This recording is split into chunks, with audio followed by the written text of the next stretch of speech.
Lake Mountain Alpine Resort. Ang resort na ito ay may layong 120 kilometers mula sa City of Melbourne at almost 2 hours travel by car.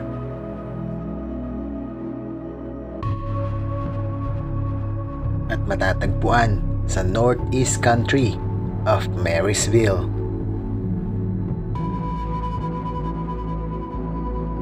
Meron ditong zipline, slides, at mga trails para sa mga bushwalkers at mga mountain bikers.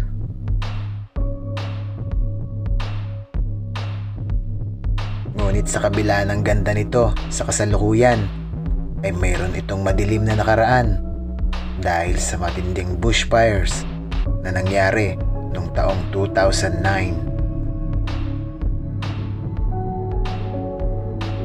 Libu-libong puno at mga halaman at ganun din ang mga nakatirang hayop dito ang natupok ng nasabing bushfires. Sa pagdaan ng mahabang panahon ay unti-unting nanunumbalik ang kanyang natatanging ganda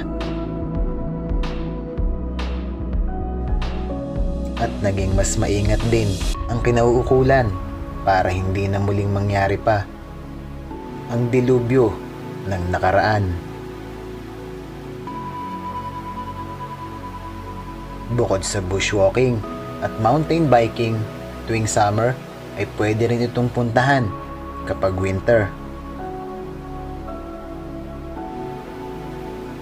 Dahil nababalot ito ng makapal na yelo na bagay naman sa toboggan and snow playing at ganun din sa skiing. At syempre, ang snowboarding. Samahan niyo ako at sabay-sabay nating tingnan ang ganda ng resort na ito.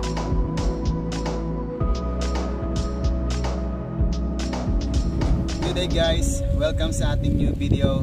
And today, andito naman tayo ngayon sa Lake Mountain. So ito yung Lake Mountain map.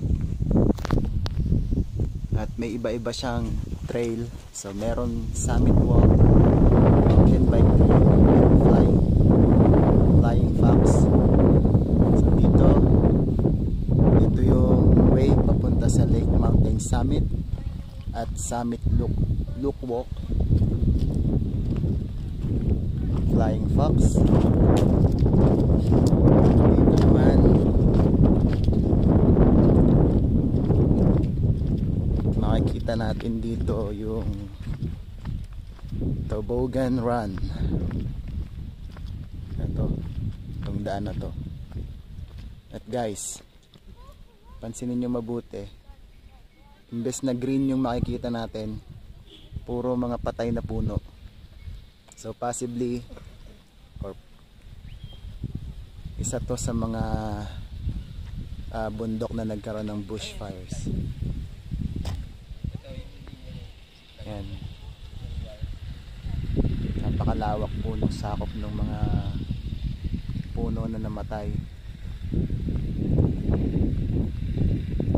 Pero ngayon parang napapalitan na ng mga bagong puno.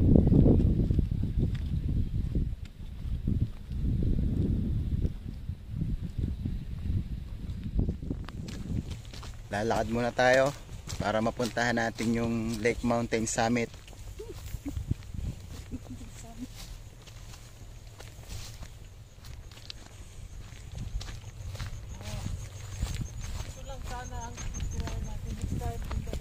Tingnan muna natin kung saan yung trail na lalakaran natin. Babalik na naman doon. Babalik dito. Lake Mountain. Kasi pag itong cascade na to, look. Layo. All the way 29 kilometers. Tapos babalik pa ulit. Layo nun. Di na, uuwi ka na sa bahay. Pababa na yun. Doon ka, babalik ka dito.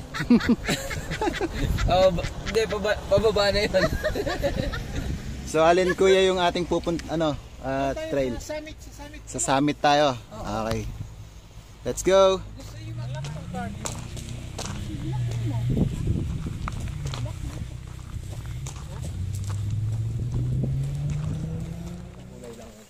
Oo. Adi naman. Kaya ayaw ko magsugal kasi okay na pag naligaw tayo dito. Mahirap tayo nga natin. Mahina pa naman yata yung internet dito, no? Oo. Pero kahit pa paano meron eh. Sa'yo? Meron kuya. Adi.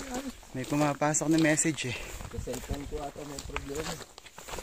Yan yung mga marking na. Ibig sabihin araw.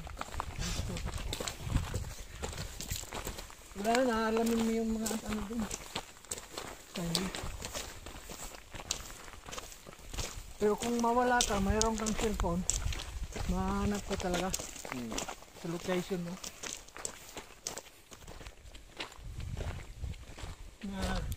Welcome to Yarra Range National Park, Kahit English pa. land of the Taongurong.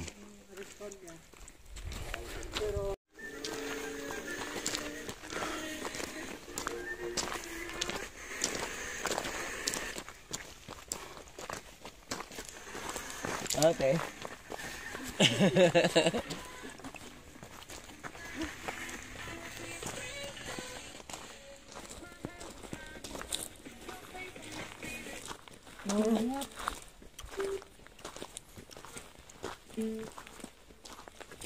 Makakate. Sabi niya ba, wala daw siyang number ni Ma. Paano daw magbabayad si Ma? Hindi ko akala mo binigay mo sa kanya yun.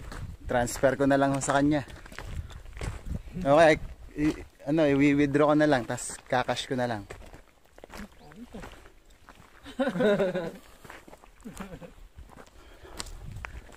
Meron kahapon na kita puro medium.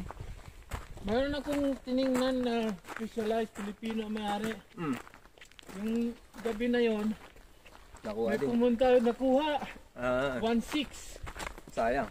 Oo. Ito na guys, nandito na tayo sa Lake Mountain Summit. So we are 1,433 meters above sea level.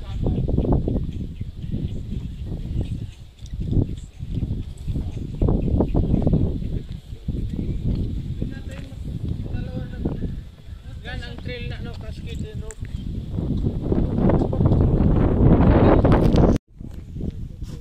Ito ang view dito sa Lake Mountain Summit.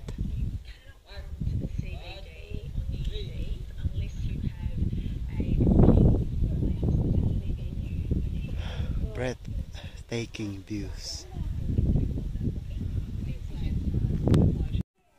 Silipin naman natin kung anong meron dito sa Marysville Lookout. 50 meters lang.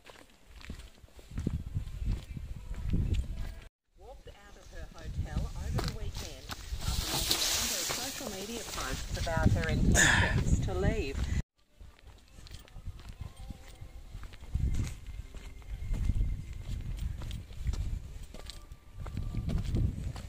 Ito para sa mga nature lovers, yung mahilig sa mga hiking or trekking.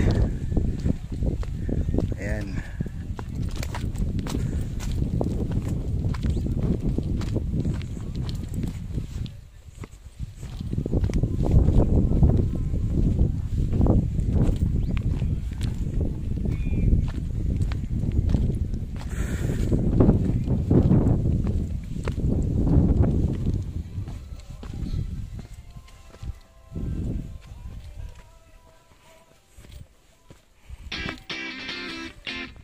So this is the scenic view of Marysville Lookout.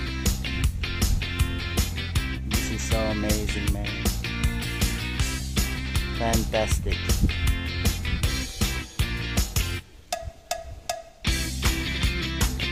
Isa na namang lugar dito sa Australia ang ating napuntahan na talaga namang nakakamangha dahil sa taglay nitong ganda. Maraming salamat muli sa pagsama ninyo sa akin. Hanggang sa susunod na video. Thanks for watching guys. Have a good one.